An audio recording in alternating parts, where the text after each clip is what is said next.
Time now for the Deputy Chair of the Conservative Party and Westminster's toughest talking MP, Lee Anderson. And failed London Mayor Sadiq Khan's latest bid to go ultra-woke has seen his staff banned from referring to migrants as illegal. The Sun newspaper got hold of City Hall's inclusivity guide, which demands staff call migrants people with insecure immigration status. But I couldn't believe this. The gender section of the memo also bans employees from referring to men and women in case of offending non-binary people to staff. Now ordered to use the term people affected by period poverty, because not all women have periods. I mean, Lee, is this just a hellish, dystopian snapshot of what could be to come in Slippery Starmer's Britain? Dan, you need to stop doing this to me every Wednesday night. You're really upsetting me. Look, why don't we, call everybody citizen, get the old chopping block out, the old guillotine, and travel around the country chopping rich people's heads off? It's absolute nonsense from this. I mean, I don't even know what to call him, what the description is for Mayor Khan. People affected by period poverty. What is that nonsense all about? People affected by period pains, who's that? Sometimes it's me. If your missus is on one, but normally it is women that's affected by period pains. We all know that. What an idiot. He needs to shut up. And also the illegal thing does bother me too, Lee, because unfortunately there is a crisis in this country of illegal immigration. And isn't it actually better to define, actually, that it's not that we are against legal migration if it's the right people coming in and they're documented and we know that they don't have a violent background and we know they're going to contribute to the economy. The problem with Khan is, Dan, he doesn't know what illegal means, because there's that much crime in London. It is rife. It is snidered with crime in London, so he doesn't know what the term illegal means. Like I say, most people in the real are fed up, are sick to death of this wokeness, which is creeping into all parts of society.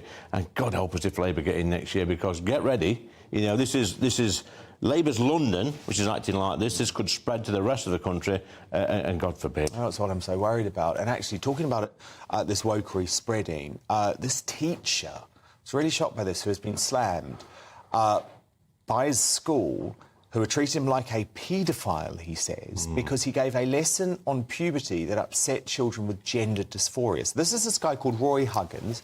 He's a history teacher. He has more than 30 years' experience. He claims he merely read from a national curriculum textbook about the physical changes to the bodies of boys and girls, but he now faces being banned after several students lodged complaints. And it was unknown to Mr Huggins, actually, that at least 2 pupils in the Year 7 class were diagnosed with gender dysphoria. So are schools that are pushing radical agendas now actually irresponsible? Because I think Mr Huggins should be backed 110% by the school. Well, look, we've got a man here who's been teaching for over 30 years, dedicated his life to public service in teaching our children, our young people, to get a good start in life. And, towards the twilight years of his career, Dan, what's happening? The wokerati, again, this school is pumping out nonsense. This is actually in Bassetlaw, which is Brendan Clark-Smith's.